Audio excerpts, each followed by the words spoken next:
Welcome, and thank you for joining today's webinar.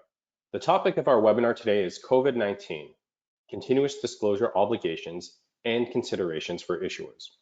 My name is Ray Ho, and I'm a senior accountant in the corporate finance branch of the Ontario Securities Commission. I'm delighted to introduce my colleagues who will serve as my fellow panelists for today's session. With me today are Mike Rizzuto, an accountant in our corporate finance branch, and Jesse Gill, legal counsel in our corporate finance branch. We'll have time at the end for questions. Feel free to use the chat feature to send us questions throughout the presentation, and we'll do our best at the end to provide answers. After we wrap up today, we will be sending CPD certificates via email. Before we begin, I'd like to remind participants that the views expressed in this presentation are the views of staff from the Ontario Securities Commission and do not necessarily represent the views of the Commission or the securities regulatory authorities in the other participating jurisdictions. The presentation is provided for general information purposes only and does not constitute legal or technical advice. Information has been summarized and paraphrased for presentation purposes, and examples have been provided for illustration purposes only. Responsibility for making sufficient and appropriate disclosure and complying with applicable securities laws remains with the company. Information in this presentation reflects securities laws and other relevant standards that are in effect as of the date of the presentation. The contents of this presentation should not be modified without the express written permission of the presenters. The objective of the OSC SME Institute is to support small and medium-sized businesses in facilitating cost-effective compliance through issuer outreach and education. It is important for issuers to know securities regulatory requirements, and we're here to help them navigate regulatory waters. We recognize that disclosure relating to COVID-19 is important for investors to make informed investment decisions. This disclosure represents challenges for all issuers, especially smaller issuers with more limited resources. The key objective of this presentation is to provide issuers, particularly smaller issuers, with guidance as to how we expect to see COVID-19 impacts addressed. The idea is that if we can help issuers to better understand the disclosure requirements, they can focus their resources on building their company. Ultimately, we both have the same goal: for issuers to provide appropriate and meaningful information to investors and stay onside regulatory requirements. It is important to remember that at the end of the day, investor confidence in the information that companies provide is critical to the success of companies. We hope today's presentation highlights our expectations and gives you an opportunity to engage in a dialogue with us.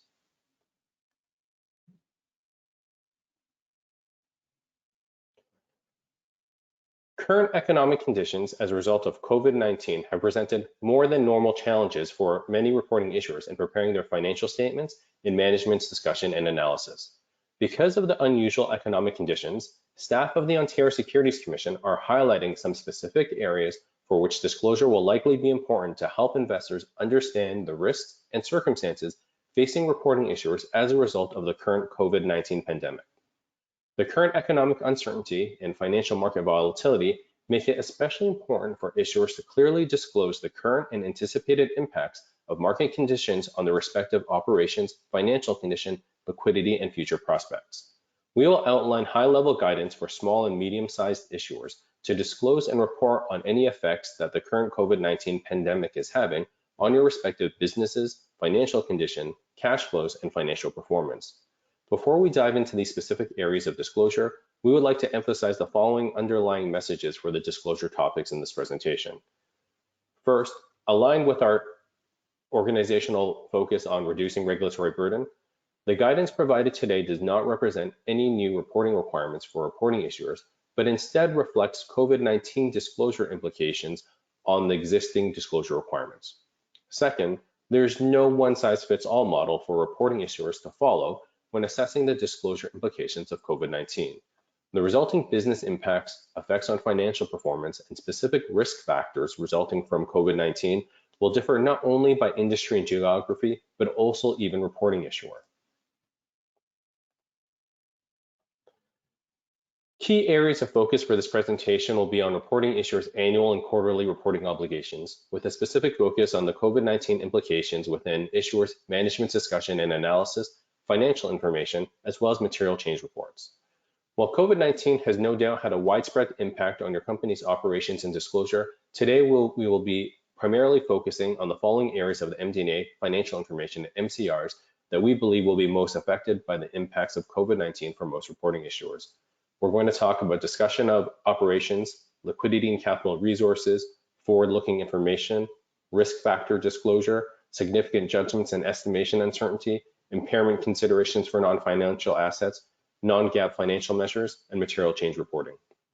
Issuers should ensure compliance with these existing regulatory reporting requirements where applicable when preparing continuous disclosure filings. I would like to emphasize that although this presentation discusses these topics that are likely to affect many issuers, it does not provide an exhaustive list of all requirements. Each reporting issuer should consider the reporting and disclosure issues specific to its circumstances in the current economic environment as a result of COVID-19. Finally, this presentation will highlight the OSC's recent blanket relief orders and the associated frequently asked questions publication, which were published to address the timing of certain filings given the current circumstances. The first area I want to talk to you about today is management's discussion and analysis. MD&A should be meaningful to investors. As preparers and advisors, you can help add value to readers by ensuring that the MD&A complements the financial statements, provides balanced reporting, and is updated for new events. To help provide an explanation of the impact of COVID-19 through the eyes of management, the MD&A should explain what the financial statements show and do not show, material information that may not be fully reflected in the financials, trends and risks that have affected or are reasonably likely to affect the financial statements in the future, and the quality and the potential variability of an issuer's earnings and cash flow. The disclosure relating to COVID-19 should explain where the company was, where the company is today, and where the company expects to be in the future based on information known at the date of the MD&A. The circumstances around COVID-19 are changing frequently, so entity-specific disclosure is helpful for investors to understand trends and risks that will affect the company in the future and the potential variability of profit or loss and cash flow. This is a key theme of a number of the disclosure requirements that we will highlight today. Our first area of focus is the discussion of operations and the implications to this section of the MD&A as a result of the current COVID-19 pandemic. Staff remind me that item 1.4 of Form 51102F1 requires that reporting issuers discuss your analysis of your company's operations for the most recently completed financial year or interim period, including a discussion of any significant factors that cause changes in total revenue, cost of sales, and gross profit, as well as the risks or uncertainties that you reasonably believe will materially affect your company's future operations and financial performance. Also noteworthy, this discussion should also include a comparison of how your company was planning to use proceeds from any recently completed financing, an explanation of variances and the impact of the variances, if any, on your company's ability to achieve its business objectives and milestones. We understand that issuers may be affected in a number of ways, whether it has been a shift in business priorities and resources, or even a curtailment or a shutdown of non-essential operations. The current COVID-19 pandemic has had and continues to have a substantial and consistently evolving impact on reporting issuers' operations and financial performance. As such, your company's discussion of operations should inform existing and potential investors of the actions and remedies that your company has undertaken in response to impacts from the COVID-19 pandemic. These actions and remedies may include adjustments to adhere to physical distancing guidelines for employees and customers, changes to salaries and labor force, operational changes or shutdowns of production facilities or store locations, might include deferral of planned projects and capital expenditures. Maybe there's been an implementation of a COVID-19 response working group or team. There might have been deferred dividends and an application for government wage subsidies and loans and other government support measures. These impacts from COVID-19 pandemic may have a drastic and widespread effect on your company's operation and financial performance, and therefore warrant in-depth discussion in an issuer's MD&A. Staff expect that the issuer's discussion of operations is not generic or boilerplate, but instead it contains a sufficiently detailed discussion of the period-to-period variances.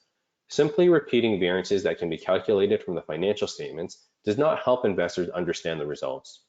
Discussion of period-to-period variances in your MD&As should specifically address the impacts of COVID-19 as well as actions and remedies undertaken by your company in response to COVID-19. Furthermore, along with qualitative disclosure relating to various components that cause period-to-period variances in a financial statement line item. Where possible, issuers should quantify the effects of the changes in each of these areas, such as revenue, cost of sales, etc., as well as explain the reasons for the changes. For example, revenue for the quarter ended March 31st, 2020 decreased by $1 million, 50%, compared to the first quarter ended March 31st, 2019. This decrease was driven by one, the closure of 50 store locations based on the Ontario government's policy of closing non-essential businesses, accounting for 25% of the decrease. Two, canceled contracts with 2 vendors accounting for 45% of the decrease. And 3, a decrease in prices through various online sales initiatives and campaigns undertaken to drive increased traffic to the company's website during its shift in focus from bricks and mortar sales to online sales as a result of store closures, accounting for 30% of the decrease.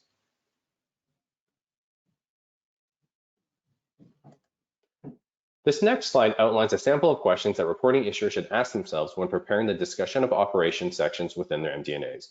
These questions are meant to help issuers think about how COVID-19 has specifically impacted their operations and financial performance, and the measures or remedies undertaken by the issuer in response to these impacts.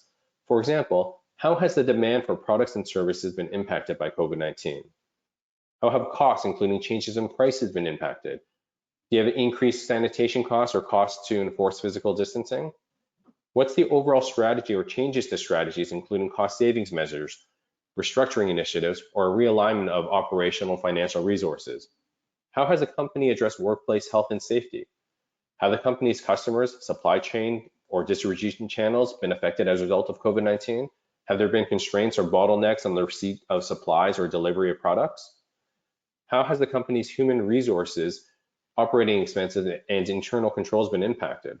How has the status, timing, and budget for planned projects been impacted? What's the impact of any government support and insurance recoveries? Have there been any breaches or potential breaches of material contracts by the issuer or its counterparties? The answers to these types of questions will help investors understand trends that are reasonably likely to have an effect on your company's business.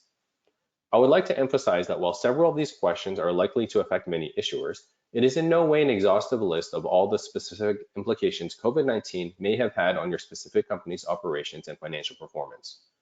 Each reporting issuer should consider the reporting and disclosure issues specific to its circumstances in the current economic environment as a result of COVID-19. For example, the story will differ greatly for issuers that are able to have employees work remotely and for issuers whose employees are not able to work remotely. Another example would be if brick and mortar operations are critical, or if technology allows you to work remotely and deliver your products or services remotely. Items 1.6 and 1.7 of Form 51-102-F1 require issuers to discuss the issuer's liquidity and capital resources, including, but not limited to, its ability to generate sufficient amounts of cash and cash equivalents in the short and long term to maintain its current operational needs and planned growth and development. As part of this analysis, issuers are also expected to discuss any trends or expected fluctuations in its liquidity, taking into account demands, commitments, events, or uncertainties. Staff expect that this discussion in your MD&As will address in sufficient detail how your company will respond to the current COVID-19 pandemic to satisfy both your short-term and long-term liquidity demands and capital expenditure commitments, whether it is through operations, taking out additional debt facilities, deferring planned projects and capital expenditures, applying for emergency wage subsidies and loans from the government, or reducing discretionary operating expenses such as employee bonuses, business travel and marketing, or reducing other operating expenditures such as salaries. In discussing these confirmed and planned sources of funding, reporting issuers are also expected to discuss the circumstances that could affect their ability to secure those sources of financing essential to operations that are reasonably likely to occur, such as market or commodity price changes, further economic downturns, defaults on guarantees, contractions of operations, and the inability to maintain investment-grade credit rating. Lastly, issuers should consider and discuss the risks and potential operational impacts on its liquidity position and ability to continue as a going concern in the event that it is unable to secure these additional sources of financing and capital resources. Along with discussing the specific initiatives reporting issuers have undertaken in response to the current COVID-19 pandemic to satisfy both their short-term and long-term liquidity demands, Items 1.6 and 1.7 of Form 51-102-F1 require that issuers discuss any default or arrears or significant risk thereof on the issuer's ability to fulfill payments towards its contractual debt obligations, such as monthly lease payments, interest and principal debt, loans, mortgage payments, declared monthly dividends, and its ability to satisfy its financial and non-financial covenants associated with its current credit facilities and debt obligations. We'd also like to remind issuers that this discussion should also touch on how the issuer intends to address potential defaults or arrears, as well as the implications of any cross defaults. This slide outlines a sample of the questions that issuers should be asking themselves when preparing the liquidity and capital resources discussions within MD&As. These questions are meant to get issuers thinking about how COVID-19 has specifically impacted their financial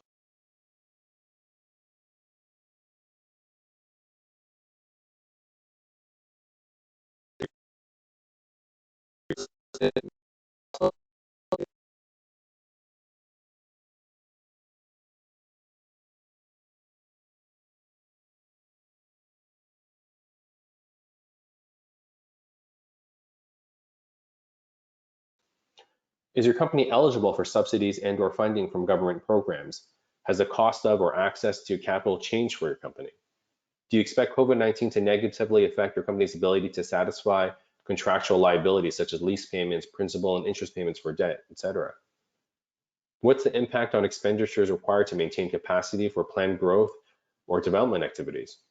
Has the company's dividend policy changed as a result of its new liquidity position? Does the company expect that it will be able to continue to satisfy any covenants associated with its existing credit facilities? What remedies has the company considered to address any liquidity concerns or uncertainties? Again, I would like to emphasize that while several of these questions are likely to affect many issuers, it is in no way an exhaustive list of the specific implications COVID-19 may have had on your specific company's operations and financial performance. Each reporting issuer should consider the reporting and disclosure issues specific to its circumstances in the current economic environment as a result of COVID-19. Now I'll turn it over to Mike, who will talk about forward-looking information.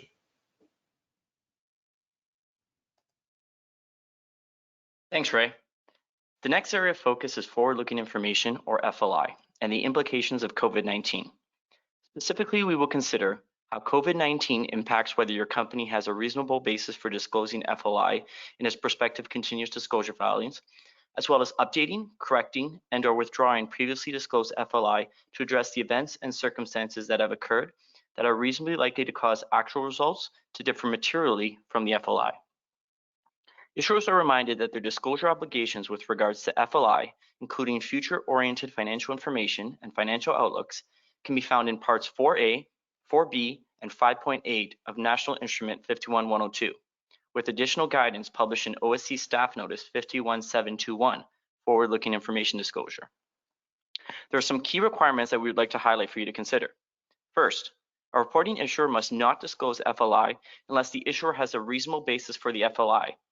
In considering whether it has a reasonable basis for the FLI, we expect that issuers will consider the implications of COVID-19 on both previously disclosed FLI and whether there still exists a reasonable basis for such FLI, as well on future planned published FLI and whether there's a reasonable basis for this FLI before publishing in light of COVID-19. Second, a reporting issuer must state the material factors or assumptions used to develop FLI. We expect that these factors and assumptions will contemplate any applicable impacts of COVID-19. And finally, future-oriented financial information or financial outlook that is based on assumptions that are reasonable in the circumstances must, without limitation, be limited to a period for which the information in the future-oriented financial information or financial outlook can be reasonably estimated. Future-oriented financial information should also specifically incorporate any current and expected future implications of the COVID-19 pandemic. Issuers are encouraged to provide entity-specific, sufficiently detailed, and robust disclosure regarding FLI and financial outlooks in order to provide investors a clear understanding of the issuer's future plans and the assumptions and factors driving those outlooks and plans. This includes disclosing the material risk factors and uncertainties that could cause actual results to differ materially from those future plans and outlooks. In addition to the requirements for disclosing FLI, National Instrument 51102 also sets out reporting requirements for issuers with respect to updating outstanding material FLI.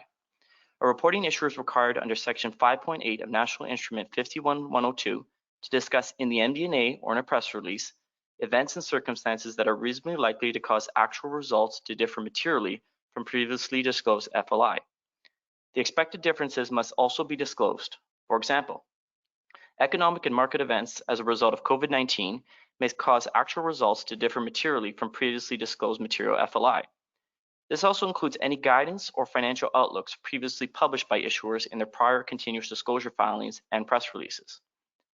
If as a result of the impacts of COVID-19, reporting issuers believe that actual results are reasonably likely to differ materially from the FLI, they should update or withdraw this guidance in the near future within their upcoming MD&A filings. Given the impacts issuers continue to experience as a result of COVID-19, many issuers may also be required to withdraw previously published guidance and financial outlooks in the event that these outlooks can no longer be supported by reasonable assumptions, and there's no longer a reasonable basis for the achievement or accurate updating of conclusions, forecasts, or projections in the FLI. If issuers decide to withdraw previously disclosed material FLI, they must disclose this decision in their MD&A and discuss the events and circumstances that led to that decision, including a discussion of the assumptions underlying the FLI that are no longer valid. Section 5.8 of National Instrument 51102 provides flexibility to allow the updated information to be included in a news release as long as it is filed prior to the MD&A. In this case, the MD&A must refer to the news release to satisfy the requirements. However, the disclosure and discussion of material differences between actual results and previously disclosed future-oriented financial information or financial outlooks must be included in the MD&A. Including this information in a news release instead of the MD&A is not permitted. The following slide provides an example illustrating how reporting issuers can clearly identify FLI and update previously disclosed FLI by explaining why the original assumptions changed as a result of the COVID-19 pandemic, with supporting numbers. Using tables, although not required, is an effective approach to clearly communicate and update this information. I'll just give everyone a few moments just to look over this example.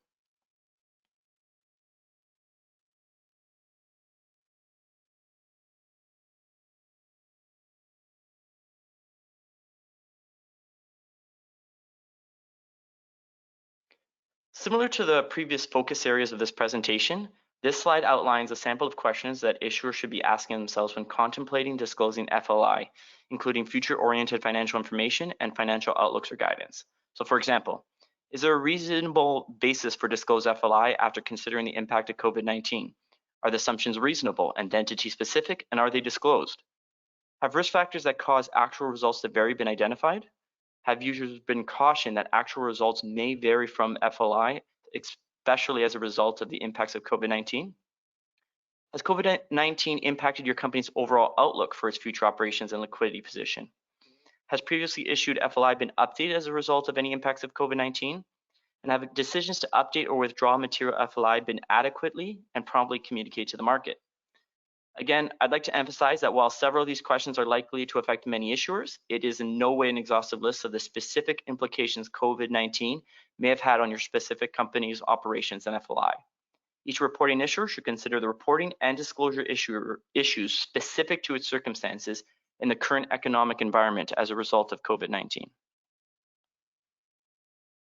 So throughout this presentation, we've touched on areas of a reporting issuer's MD&A where Form 51102F1 requires that issuers discuss the trends, risks, and uncertainties that are reasonably likely to affect the issuer's future operations, including its future financial performance, liquidity, capital resources, and disclosed FLI.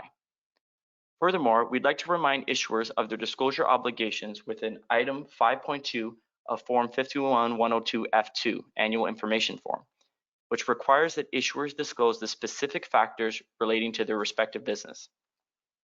As such, we expect that reporting issuers will consider the entity-specific risk factors that apply to your business as a result of the constantly changing uncertainties and implications present due to COVID-19.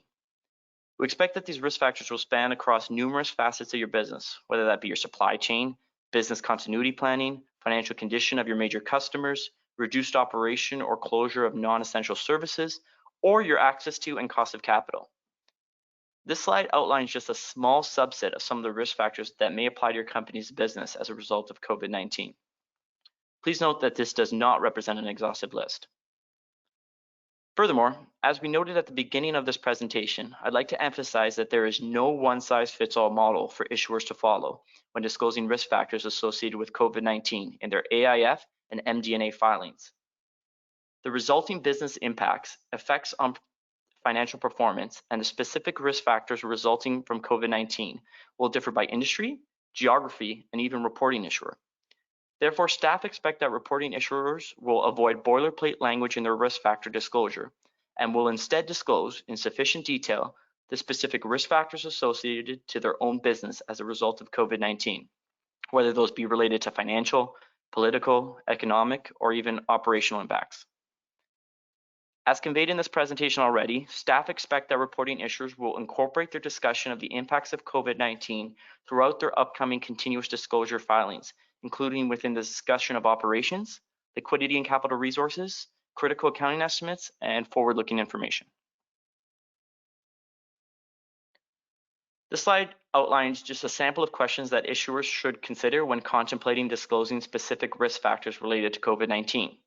For example, has your company avoided boilerplate language and tailored the disclosure to the issuer's specific circumstances? Has your company been specific in its disclosure about any new specific risks affecting its business? Did your company discuss in sufficient detail the specific steps it's taken to mitigate these risks? Has your company included any risk factors that do not specifically apply to its operations just because another issuer in the same industry has disclosed such risk factors? And finally, have you considered risks or uncertainties that you reasonably believe will materially affect your company's future performance and liquidity position? Again, as I stated earlier, this is in no way meant to represent an exhaustive list of the specific implications COVID-19 may have had on your company's risk factors. Each reporting issuer should consider the reporting and disclosure issues specific to its circumstances in the current economic environment as a result of COVID-19. So we'll now move on to the second part of this presentation, focus on the impacts of COVID-19 on a reporting issuer's financial information. The first of these focus areas is significant judgments and estimation uncertainty. We understand that issuers are preparing financial statements in an evolving and uncertain environment with potentially imperfect information that could change after materials are made publicly available. In light of these circumstances, we expect issuers to use the best available information in making well-reasoned judgments and estimates and provide the required disclosure of those judgments and estimates that have the greatest effect on the financial statements.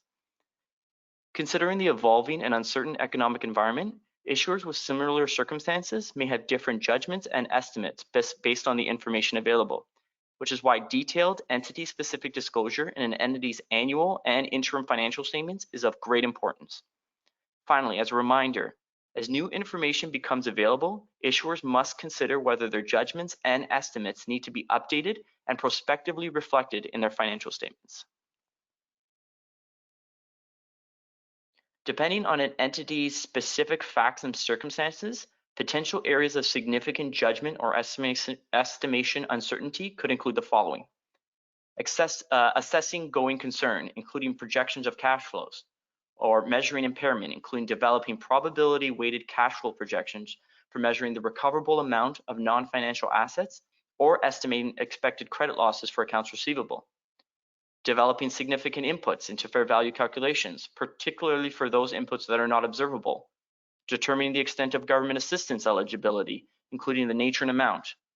Determining the extent of which deferred tax assets are recoverable. And finally, estimating variable consideration, including refunds, rebates, and returns as part of the revenue recognition process. Of course, this list is not exhaustive and other areas may certainly exist. So to illustrate the impact of COVID-19 on reporting issuers' significant judgments and estimation uncertainties, let's now take a look at a reporting issuer's impairment assessment. As part of the implications of COVID-19 on reporting issuers' critical accounting estimates, I want to briefly touch on the impact of COVID-19 on your company's non-financial assets and considerations you will likely be making towards there exists any indications that these assets may be impaired. IFRS requires that at the end of each reporting period, an entity is required to assess whether there's any indication that an asset may be impaired. Examples of some external and internal impairment indicators which reporting issuers will likely have to consider are included on this slide. I would also like to emphasize that IFRS requires that certain non-financial assets, such as goodwill, intangible assets not yet available for use, and intangible assets with indefinite useful lives, are tested for impairment at least annually, regardless of whether or not there exists any indications that the non-financial assets may be impaired. Finally, IFRS expects that issuers will perform these assessments for each non-financial asset using reasonable and supportable assumptions. Recognizing that issuers are preparing financial statements in an evolving and uncertain environment with potentially imperfect information, an issuer should use the best available information and well-reasoned judgments to assess the existence of any internal and external triggers of impairment, as well as calculating the recoverable amount for impairment testing purposes. We expect issuers to provide the required disclosure of those judgments and estimates that have the greatest effect on the financial statements. If your company incurs an impairment charge, your MD&A should also discuss the financial impact of the charge and provide meaningful insight into the reasons and business circumstances surrounding the impairment, as required by item 1.2 of Form 51-102-F1. Companies may have tested their goodwill and intangible assets for impairment when performing their latest annual financial statements. However, given the current economic circumstances, there may well be indicators of impairment at the interim reporting date that trigger testing of these assets again for impairment. We remind issuers that as part of our continuous disclosure and prospectus reviews in the upcoming 2020 review period, OSC staff may request that your company provide its analyses of impairment triggers for its non-financial assets and any resulting impairment tests. In scenarios where we believe that further disclosure would be beneficial to investors, we may request that the issuer publicly disclose the underlying facts and circumstances from these analyses. This is just one example. Please note that we may ask for issuers' analyses supporting any of the areas where management makes significant judgments and estimates. We understand that some issuers may be considering disclosing non-GAAP financial measures that include COVID-19 related adjustments. Staff Notice 52306, non-GAAP financial measures, provides guidance to an issuer that discloses non-GAAP financial measures to ensure that the disclosure is not misleading. Consistent with such guidance, in the context of COVID-19, a loss or expense should not be described as non-reoccurring, infrequent, or unusual when a similar loss or gain is reasonably likely to occur in the next 2 years or occurred during the prior 2 years. Given the uncertainty in the current environment, there may be a limited basis for management to conclude that a loss or expense is non-recurring, infrequent, or unusual. It would be misleading to describe an adjustment as COVID-19 related if management does not explain how the adjustment amount was specifically associated with COVID-19. For example, we caution issuers from characterizing an impairment as COVID-19 related where indicators of impairment existed prior to the pandemic that are unrelated to COVID-19. So that concludes our section on financial information. I will now pass it on to Jesse, who will discuss the implications of COVID-19 on material change reports. Thank you. As Michael noted, the next topic we'll be discussing is material change reports. The term material change is generally defined in each jurisdiction's securities legislation and is usually based on a market impact test.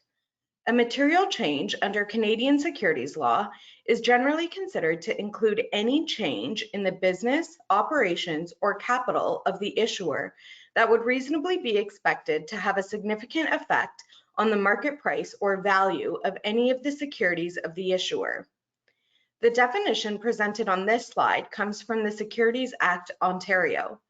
As there is no harmonized definition across the CSA, issuers should consult the applicable securities legislation of their principal regulator for the definition of material change.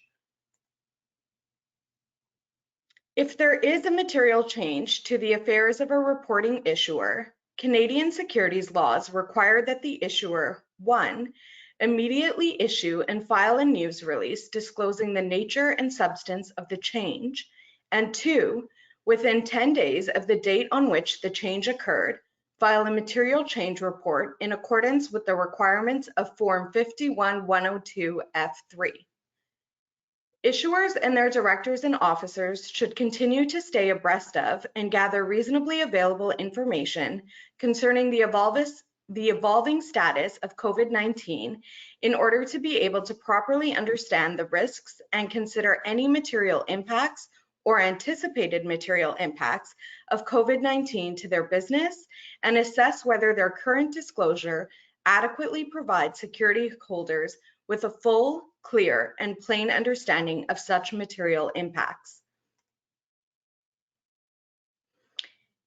Issuers must continually evaluate whether they are uniquely impacted by the COVID-19 pandemic or resulting governmental or regulatory policies triggering disclosure requirements.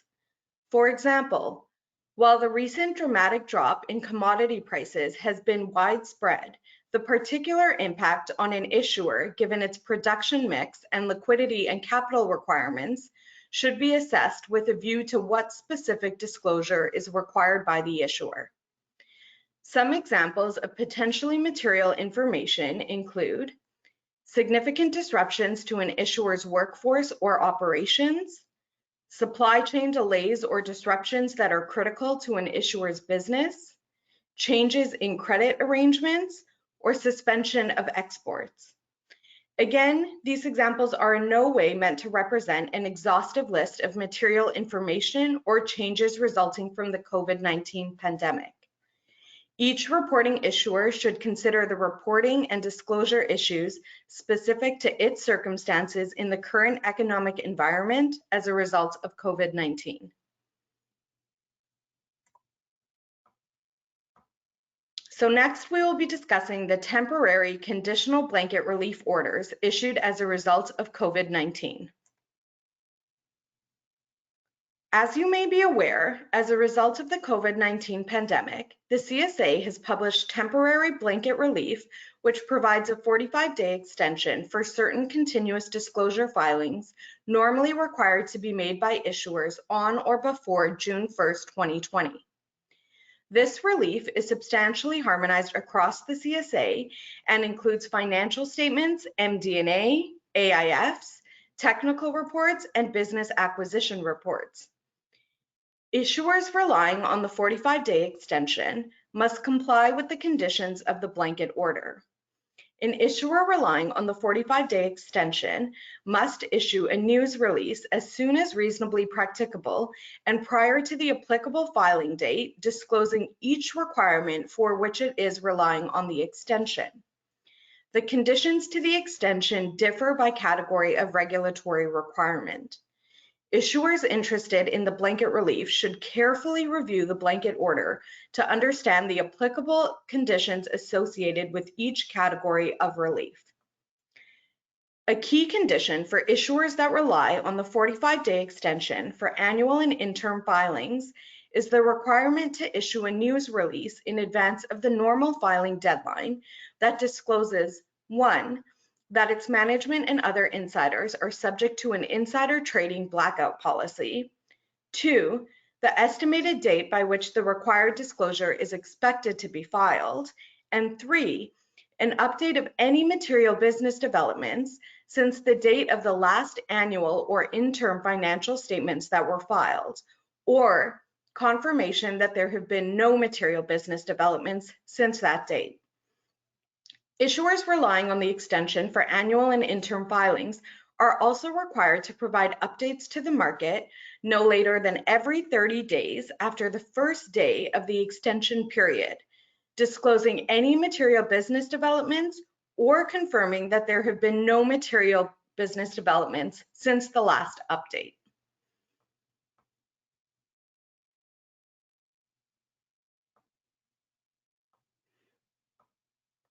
Issuers relying on the blanket relief order remain responsible for preparing all continuous disclosure documents in accordance with the content requirements prescribed by the relevant securities legislation. We also remind issuers that the blanket relief order does not provide an extension for certain matters. For example, material change reports, insider reporting requirements, and reports of exempt distribution.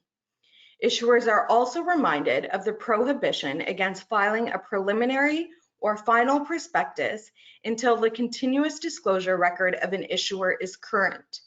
This applies to preliminary and final base shelf prospectuses, even if there is no specific offering contemplated at the time.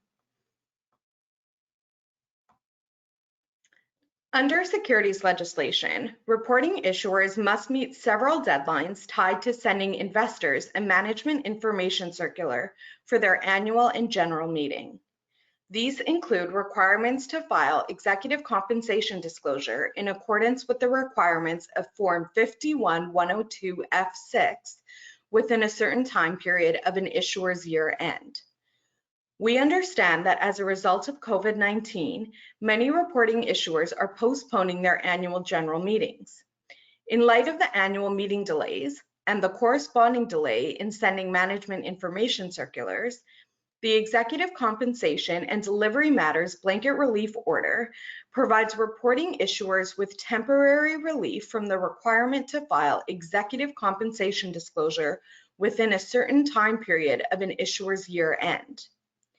Issuers will have until December 31st, 2020 to file this disclosure. If the information is not sent to security holders in an information circular which is filed on SEDAR on or before December 31st, 2020, the issuer will need to file standalone disclosure that must subsequently be included in the information circular sent for the delayed meeting.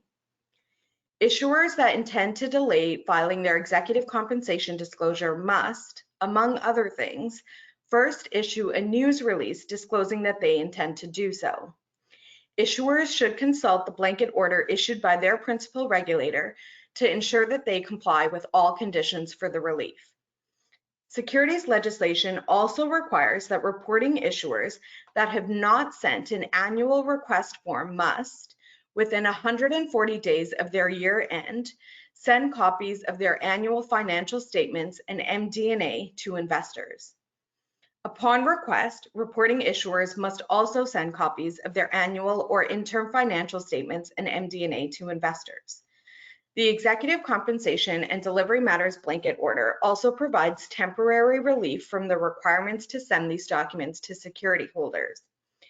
Issuers should review the blanket relief order closely to understand the conditions for any element of the relief they intend to rely on.